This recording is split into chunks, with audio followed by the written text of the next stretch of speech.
Pak D merencanakan untuk esok harinya dia akan periksa di lab. Tetapi apa yang terjadi? Di tengah malam, ketika wadahnya itu ditaruh Pak D, kemudian Pak D tidur, dia meledak. Dan hancur kemana-mana. Tetapi masih ada sampel yang ada di situ. Akhirnya tetap aja diperiksa sama Pak D, bahwa akhirnya terbukti di dalam feses itu ada mengandung suatu logam yang hanya bisa meleleh pada suhu di atas 1500 derajat Celcius. Nah, kalau itu ulah manusia atau ulah fisik, ulah kedokteran kan nggak masuk akal. Nggak masuk akal.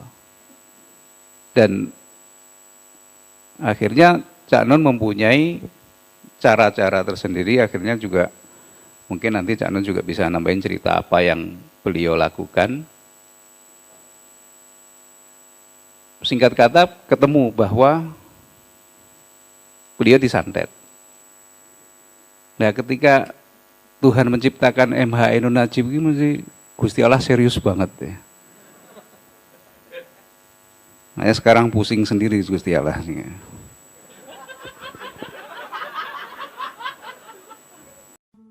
Allahumma sholli ala sayyidina Muhammad. Yang pertama. Yang kedua tadi, momentum itu takjil, Mas. Mumpung puasa. Takjil itu dari kata ajal. Takjil itu menyegerakan saat ngemplok sesuatu untuk membatalkan puasa. Jadi takjil itu orang Arab bingung, mana takjil? Takjil. Iftar. Ada iftar laisa takjil. Gitu kan. Gak paham kan Mas takjil, Mas. Indonesia tok ngarang nih takjil ini. Oh, pokok takjil itu dari kata ajal, Mas. Ini ajal itu namanya momentum. Saat detik di mana kamu sebaiknya membatalkan puasamu dengan makan sesuatu. Nah, takjil itu yang menyegerakan, ojo ditunda-tunda. Kalau sudah Allahu Akbar pun di jalan ya sudahlah, meskipun seteguk air kamu menyegerakan makan iftarnya itu, bukanya itu. Nah, terus disebut kata ajal dalam bahasa Indonesia selama berabad-abad diartikan sebagai kematian. Apabila ajal tiba, ngono toh? Ya apa sih, ilmu hidup kok jadi ilmu mati gitu. Kayak innalillahi wa inna ilaihi raji'un kan ilmu hidup, bukan ilmu mati. Jadi makanya kita tidak pernah jagoan hidup. Karena kita pikir itu ilmu kematian. Jadi momentum itu, Mas. Tadi sudah jelaskan kalau dalam waktu namanya ajal, kalau dalam ruang namanya makom, ya, koordinat. Jadi titik silang dari berbagai komponen. Itu kontroversial, Mas. Itu syubhat, Mas. Itu urusannya dia silang antara ilmu, hidayah, rahasia, bersilang menjadi satu titik yang namanya gaib itu, Mas. Anda tadi mengatakan, kalau memang sudah saatnya, kenapa harus kita tunda? Jari sopo iki saatnya? Saya itu nomor satu yang paling saya tidak tahu itu, Mas. Saya misalnya diundang ELC, itu kan harus bertahun-tahun, Mas. Akhirnya kemarin terjebak dikit lah, udah enggak apa-apa, kamu rekam di sini aja. Enggak usah saya datang ke Jakarta. Sebab kalau saya ke Jakarta berarti kan buka puasa, takjil saya. Lah saya tidak tahu kapan maghribnya dari hidup saya ini. Sampai hari ini saya tidak tahu kapan maghrib. Saya bisa menentukan berdasarkan hitungan saya, tapi lah hitunganku. Ya nek malaikat ngandani, lah nek gak. Saya wis takjil, wis mangan sesuatu, artinya sudah saya batalkan puasa saya sejak tahun 98 tanggal 22 Mei. Saya berpuasa beneran. Dalam banyak arti. Kalau tiba-tiba saya makan, iya nek maghrib, lah nek asar. Lah mokal jenenge, moka iki jenenge, kan gitu. Nah, Mas, memang saya tidak tahu, Mas. Itu Di situ harus semua komponen kita tempuh. Hidayah, istikharah, wirid, kepekaan ilmu, presisi pengetahuan, semua kita pakai untuk tahu. Tapi yang saya alami biasanya adalah Allah yang menentukan ajal dan saya tinggal ngikut. Saya tidak pernah mengambil keputusan sendiri. Itu sampai hal-hal kecil, Mas. Jadi Allah itu selalu ngasih tahu kita dengan tanda-tanda bahwa dia ikut serta, bahwa dia bersama kita. Innallaha ma'ana, itu beneran. Jadi, nah sekarang tinggal Anda sama dia, sama Allah punya perjanjian. Anda memohon kepada dia, pakai simbol apa, passwordnya apa. Gitu loh, Mas. Passwordnya itu Anda tentukan, apa warna, apa angka, apa gejala, atau apapun gitu loh, Mas. Jadi misalnya kalau rumah saya di Kadipiro 287, ntar saya kemana dapat hotel kamar 87 misalnya. Kalau saya nomor handphone saya 8811, ntar saya dapat kamar, kalau enggak 88 ya 11 atau 811 atau 881. Pokoknya indikatif terhadap kehadiran Allah.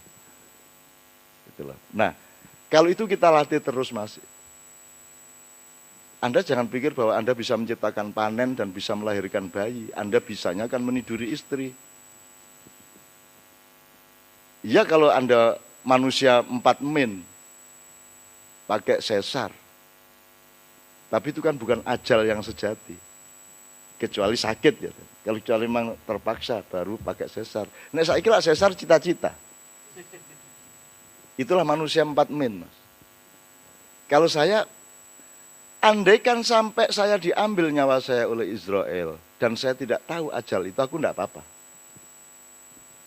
Ternyata ya memang begitu itu Allah kasih hidup ke saya ya. Ya saya terima, tidak ada masalah. Saya tidak akan menyesal, saya tidak akan menuntut. Karena pasti yang terbaik yang dikasih Allah kepada saya. Nah jadi Mas, monggo sekarang sampai naik turun dari 4 ke 5 ke 6 untuk menentukan ajal tadi itu. Job momentum kalau dihitung secara misalnya politik Jakarta banyak momentum dari dulu untuk impeachment Jokowi sudah berkali-kali, tapi ya tidak dilakukan juga. Tapi saya juga tidak marah karena ya belum tentu itu momentum. Belum tentu yang ini baik, yang itu jelek, belum tentu. Pokoknya saya ngikut aja sama Allah, maka saya online terus. Gitu loh. Nah, jadi kira-kira gitu jawaban saya mohon maaf. Mas Edot saya mohon nambahin. Karena yang saya dulu pernah cerita mengenai saya mau mati 3,5 bulan lagi itu yang handle dia ini dan dia tidak pernah mau ngasih tahu saya bahwa saya mau mati. Setelah saya gagal mati baru dia kasih tahu kan gitu. Gitu. Apa menurut saya Mas Edot saya? Teman-teman semuanya, kalau di syair Bimbo itu salah satunya menyebut bahwa Bandung itu tercipta ketika Tuhan tersenyum.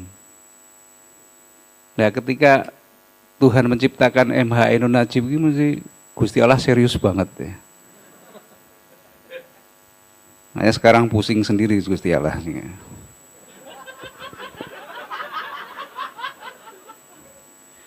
Tadi malam saya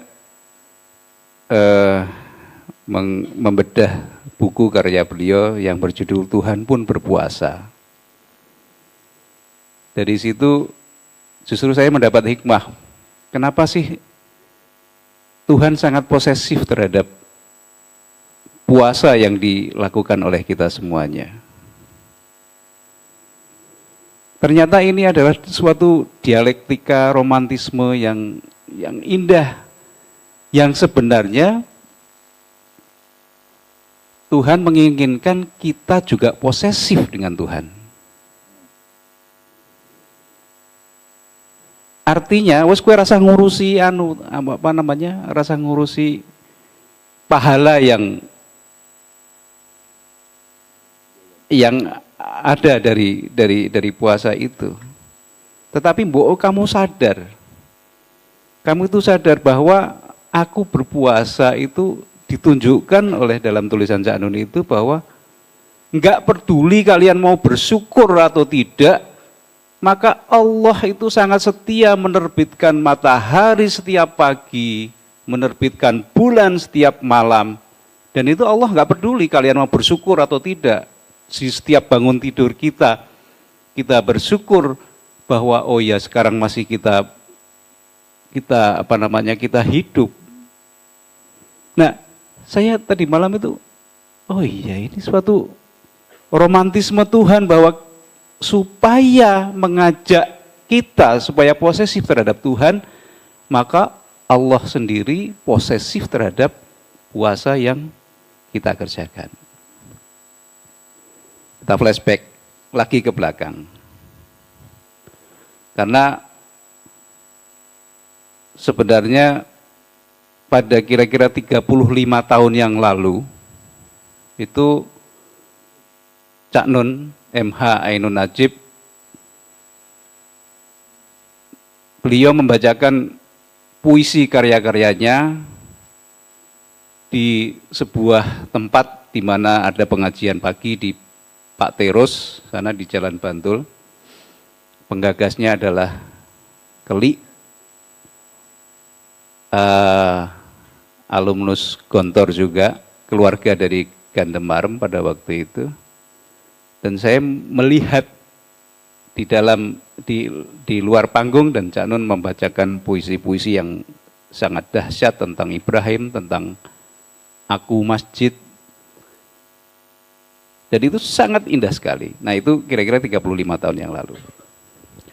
Saya akan meloncat satu fase sebelum tadi malam, yaitu ketika pada tahun mungkin 10 tahunan yang lalu ketika Cak Nun sakit 15 tahun yang lalu. Suatu saat ketika saya sedang tugas ngurusi pasien-pasien juga ditelepon oleh Cak Nun, Dot, kalau bisa kamu ke sini. Ini Cak, di Gedung Hartono. Di Gedung Hartono itu, saya di counter handphone. Singkat cerita saya ke sana. Lantai berapa Cak? Lantai 2 atau 3. Saya muter sampai 3 kali. Tempat itu, saya tidak mengenali ada Cak Nun di situ. Pada putaran yang ketiga saya disapa oleh Mbak Via.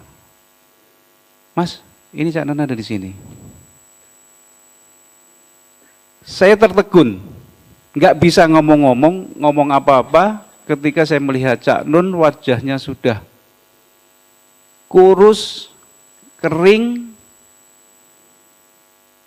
dengan tangan yang agak sedikit gemetar. Saya nggak bisa ngapa, Pak, Cak, sampean kenapa? Ya beginilah, mbok aku tambah nono. Saya nggak bisa ngapa-ngapain kan waktu itu. Oke, ini suatu persoalan yang serius. Ketika itu mungkin hampir 20 kilogram susutnya Cak Nun dari berat badan yang sesungguhnya. Dan saya sama sekali tidak mengenali.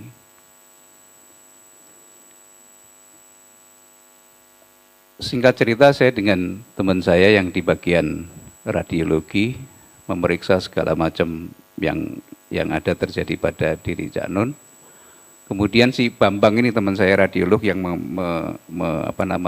memeriksa ini, dia bilang, wah, gawat itu.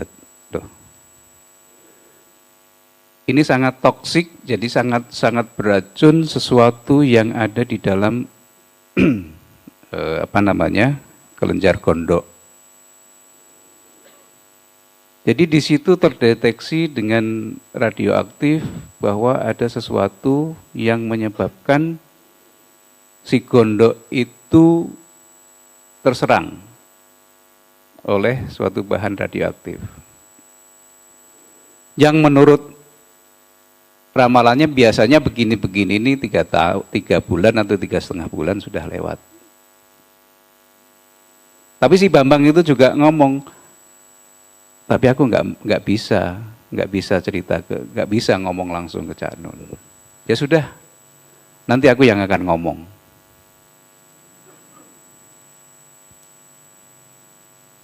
Saya juga nggak bisa ngomong ke Cak Nun, Edan mo. Akhirnya ada almarhum Pak D. Pak D itu seseorang sosok yang selalu bersama Cak Nun, mulai dari loro lopo sampai loro tenan. Pak D, saya cerita begini. Oh ya wis, engko tak omongane. Saya nggak tahu Pak D ngomong apa enggak. Akhirnya enggak. Pak D sendiri adalah seorang pegawai di lingkungan Universitas Gadjah Mada. Dia dekat dengan laboratorium. Akhirnya dia mengambil sampel dari tinjanya Cak Nun, fesesnya Cak Nun, untuk diperiksa ke lab. Sebenarnya ada apa? Karena Cak Nun itu sudah kurus, kering, nggak bisa makan, dan fesesnya itu hitam pekat seperti tir. Nah, kemudian diambillah feses itu dalam suatu tabung film. Kalau teman-teman semuanya film Fuji dulu, dimasukkan ke dalam situ dan kemudian dibawa pulang. Kemudian Pak D merencanakan untuk esok harinya dia akan periksa di lab. Tetapi apa yang terjadi? Di tengah malam ketika wadahnya itu ditaruh Pak D, kemudian Pak D tidur, dia meledak dan hancur kemana-mana. Tetapi masih ada sampel yang ada di situ. Akhirnya tetap aja diperiksa sama Pak D bahwa akhirnya terbukti di dalam feses itu ada mengandung suatu logam yang hanya bisa meleleh pada suhu di atas 1500 derajat Celcius. Nah, kalau itu ulah manusia atau ulah fisik, ulah kedokteran kan nggak masuk akal. Nggak masuk akal. Dan akhirnya Cak Nun mempunyai cara-cara tersendiri, akhirnya juga mungkin nanti Cak Nun juga bisa nambahin cerita apa yang beliau lakukan. Singkat kata, ketemu bahwa beliau disantet. Dan yang nyantet itu bukan orang lain, orang yang dekat dengan kita. Orang yang sangat dekat dengan Cak Nun. Yang pada waktu susahnya ditolong oleh Cak Nun. Nah, ini membuktikan bahwa satu sisi bahwa tidak semua orang suka kepada Cak Nun. Sisi lain bahwa Allah memberikan kesempatan Cak Nun untuk merasakan bagaimana sih rasanya disantet.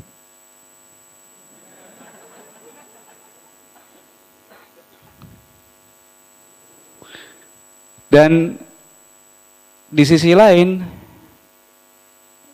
bagi saya pelaku profesi dalam tanda petik, itu ya buat joglelengan loh. Gusti Allah itu punya cerita yang lain, punya skenario yang lain dibanding dengan ilmumu. Nah, masalah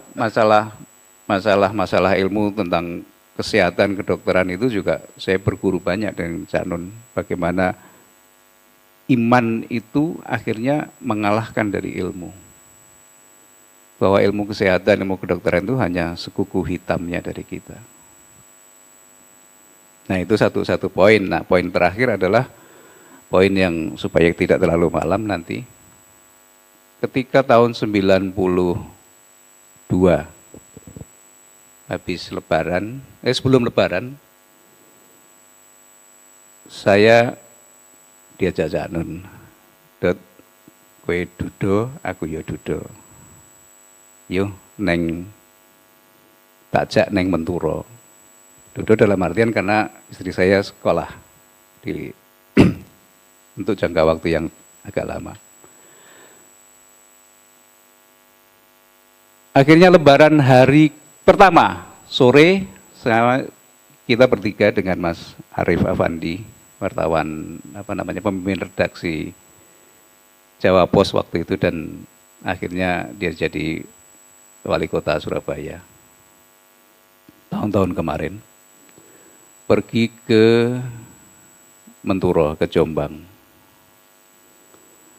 Nah ternyata saya di situ baru tahu bahwa beliau itu seorang pembalap sejati. Nyupirnya segak karu-karuan sudah. Jogja Jombang itu mungkin kurang dari 4 jam. Bis EK aja kalah kok. Sumber Kencono kalah. Nah di situ saya belajar, diajak ke, jadi ketika Cak Nun flashback bagaimana Ibu, bagaimana Menturo, bagaimana Sumobito, bagaimana Mojo Agung, itu saya sangat ingat betul momentum-momentumnya. Sebuah desa yang jauh dari peradaban. Kalau menurut visi orang sekarang ya mungkin digambar di peta pun nggak ada, di Google Map dicari mungkin nggak ada. Dan kadang yang ada yang nanya, Menturo itu masuk ASEAN nggak sih? Tapi di situ sangat damai, sangat indah. Tapi ya kita harus melewati bagaimana kalau hujan kita harus mendorong mobil karena jalannya pada waktu itu belum diaspal. Dan pada beberapa hari saya di Jombang diajak Cak Nun itu memang beliau berasal dari keluarga yang sangat besar, beliau sangat dekat dengan ibu almarhumah. Beliau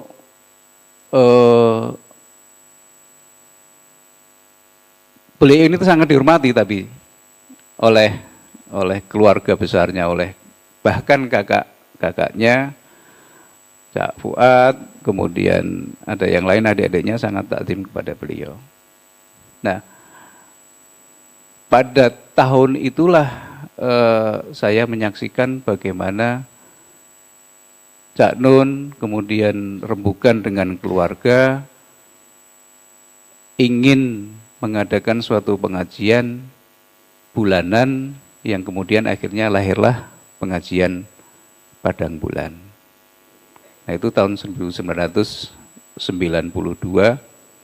dimulailah pengajian itu. Saya kira kalau cerita tentang Cak Nun nggak ada habisnya ya. Mulai dari apanya, puasanya, mulai dari cerita ketika saya sekolah di Belanda akhirnya juga ketemu lagi dengan Cak Nun di situ. Banyak untuk diceritakan, saya kira. Cukup. Allahumma sholli ala sayyidina Muhammad.